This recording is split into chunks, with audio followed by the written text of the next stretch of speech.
யார்கிட்ட பணம் இல்லையோ அவங்கள இந்த உலகத்துல மதிக்க கூட மாட்டாங்க. நீங்கெல்லாம் பேசுறத கேட்கும்போது எனக்கு எப்படி இருக்குன்னா, பழைய ரெக்கார்டர் மாதிரி, தேஞ்சு போன ரெக்கார்டர். ஆமா, இவ யாரு? ஆ, ஓ, இவர்தான் ஆர்த்தியோட ஹஸ்பண்டா? என்ன பண்றீங்க மாப்பிள்ள? ஏதாவது வேலை பாக்குறீங்களா இல்ல நீங்களும் அந்த ஹோட்டல்ல ஆர்த்தியோட சர்வ் பண்ணி ஹோட்டல்ல சுத்திட்டு இருக்கீங்களா? யமுனா, எதுக்காக இப்படி எல்லாம் பேசுற? அவர் என் மருமகன். என்ன பேசுறீங்க அண்ணி? சொந்தக்காரியா இருந்துகிட்டு இத கூட அவர்கிட்ட நான் கேட்க கூடாதா? என்ன வேலைன்னு தானே கேட்டேன்.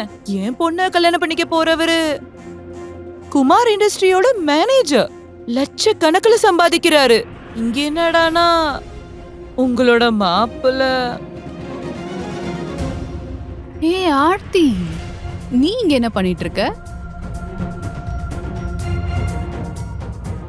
ஆர்த்திகண்ணா, எதுவும் ப்ராப்ளமா? உனக்கு காது கேக்கலையா? ஏமா பேசவே மாட்ற? இல்லனா உங்க அம்மா எங்க கிட்ட பேசக்கூடாதுன்னு சொன்னாங்களா? மாம், அவ மேல எந்த தப்பும் இல்ல. அது ஆர்த்தி என் மேல கொஞ்சம் கோவமா இருக்கா. முழு வீடியோவை பாக்கெட் FM தமிழ் யூடியூப் சேனலில் கண்டு மகிழுங்கள்.